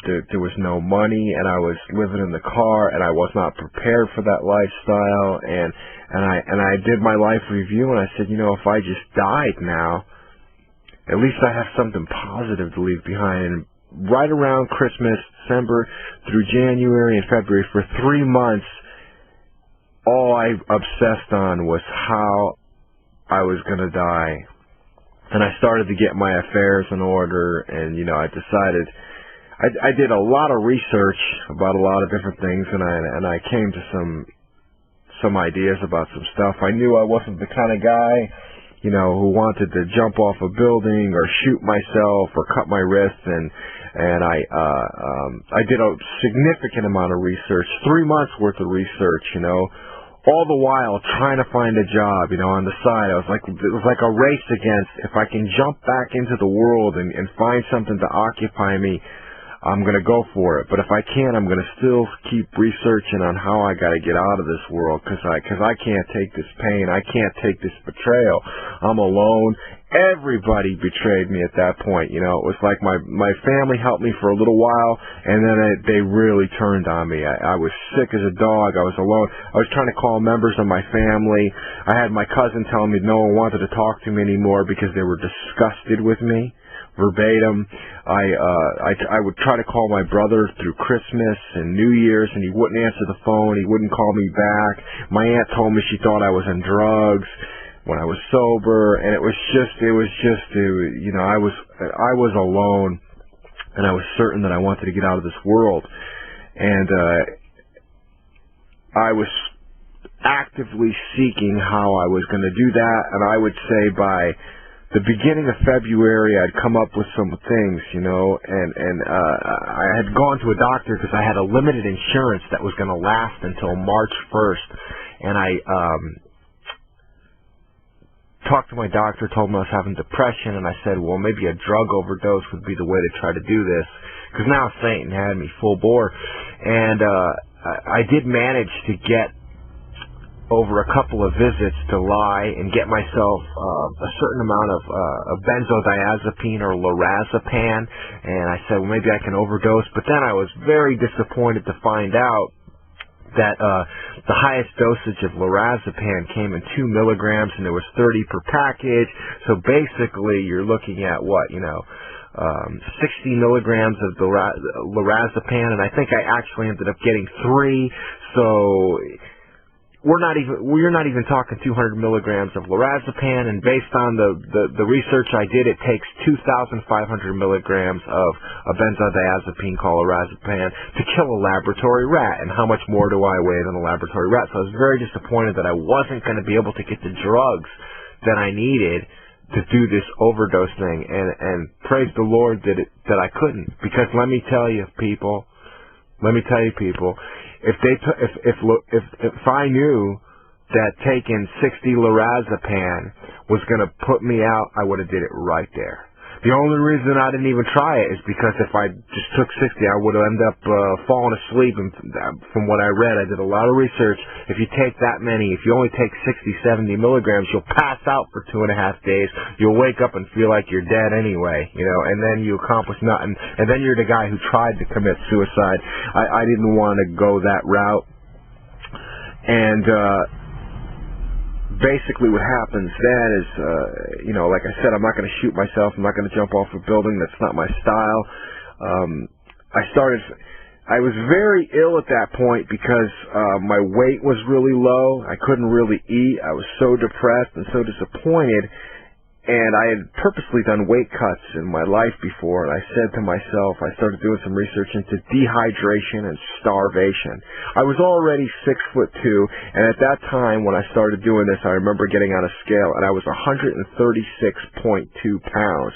So I was skin and bones, 0% body fat. And I said, well, what I need to do is I need to stop eating food and drinking water, and I did some research, and based on where I was at that point, a guy in my condition and my advanced state of dehydration that I was already in, if I didn't have water for maybe 8 or 9 days, I was through. I was going to go into a coma, and then I would just die. And that was where I said, well, now these lorazepam that I have are going to come in handy. Now I put a little plan together, and I said to myself, don't drink water, stop eating, and when you feel like you're about to collapse and your body's about to shut down because there's no water and because there's no food, then I'll take the 60 lorazepam and I'll get a hotel room, and I'll just lay on the bed, and I'll die. And by the time I get a room for 3 or 4 days, and by the time anybody finds me, that's it. I'll be dead. That was my thought. Those were my plans. So now I had a foolproof method. This wasn't going to be messy. This wasn't going to be bloody. This wasn't going to be emotional, because I had all these. Like I said, I was into Maha mantras, and I could meditate. I was thinking of it, I could use it like a meditation while I'm going into this starvation and this dehydration mode, and then the pills would keep the anxiety down, and it would just be this perfect way that I figured out to get out of the world. Okay, so now we're talking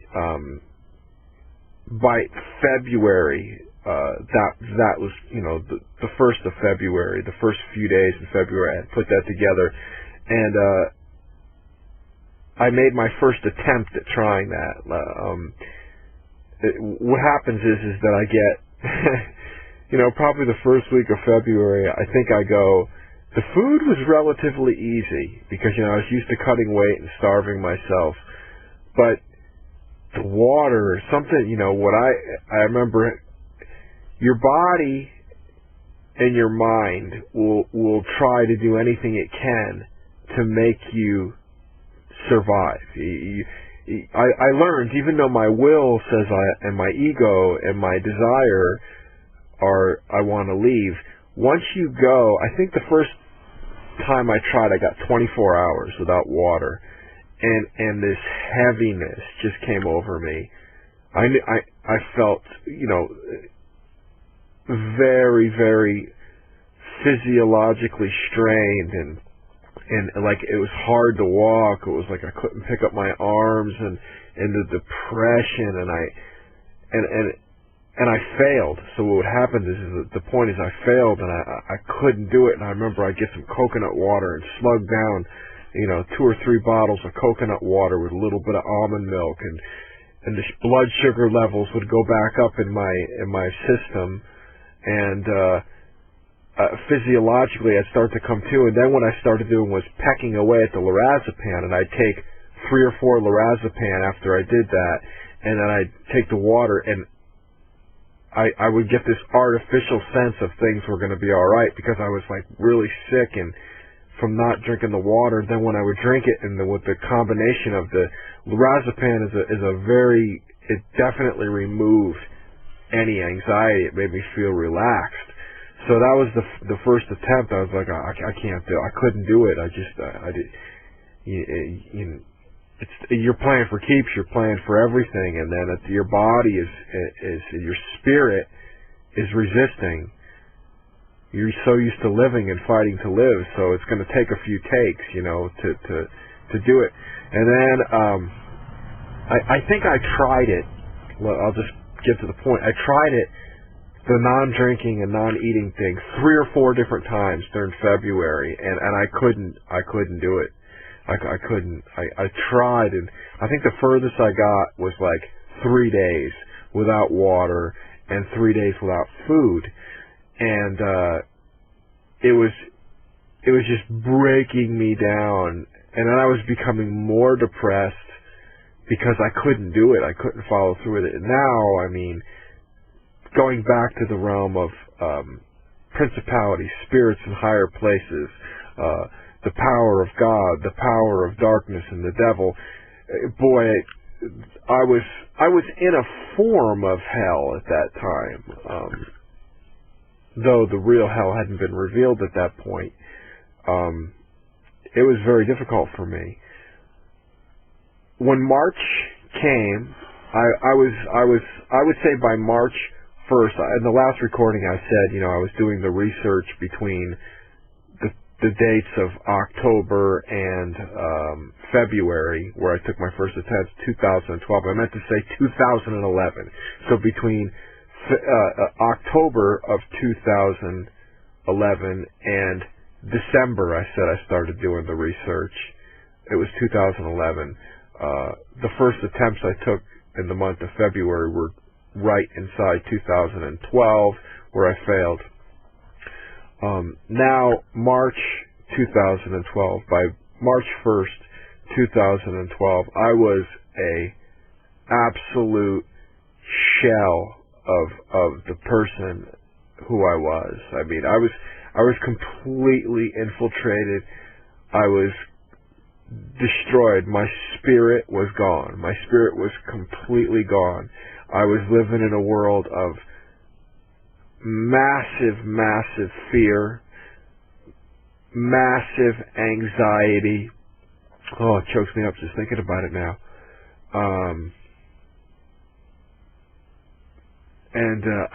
I would go through these pangs where I would just hyperventilate and just weep. I was destroyed. I was completely destroyed. And I think the first week of March in 2012, the first through about the 6th and 7th, were just some of the darkest days of my life that could ever be. The only way I can think of it being darker now is if we were in the Great Tribulation, as spoken of in the Bible. And that was when I said, I got to do this thing. You got to do it right, Billy. And I was ready at that point. I knew because I had tried 3 or 4 times the physiological effects of what was going to happen, and I said, you got to end this, I said to myself, because this pain is just greater than anything I can bear, and I want to be out of this world. And March 7th was when I started to do it, and now here's where I'd like to say, I start the story, the details of this thing are in my other recordings that are 24 parts long. This is only going to be hopefully an hour and 15 or 20 minutes. I don't know, I'm going a lot longer than I'd like to, but I can't think of any other way to do this. So, I'm going to break for a second. So, from a logistical perspective, that would be the best place.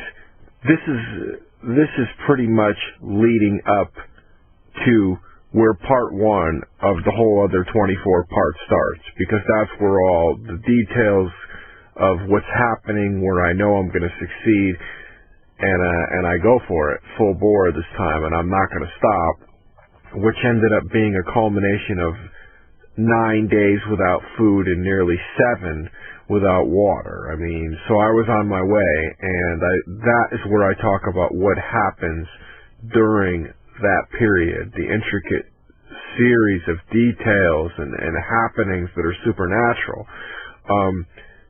Now, my original plan, I can't believe I'm this far into this already. I thought to myself, well, I'll just give because that last series was just so long, and I start that last series where I just say, my wife and I split up, and I was really depressed, and I decided to I wanted to kill myself, and this is how I was going to do it. And then I tell you kind of how I start the last series of the 24 by saying, I had this plan about dehydration, and I started there, but there's so many details and so many epiphanies and the supernatural things that bring me to the knowledge of Jesus Christ that happened during that time, that's why it ran so long. Well, this has been something different. This would be like what should be before that.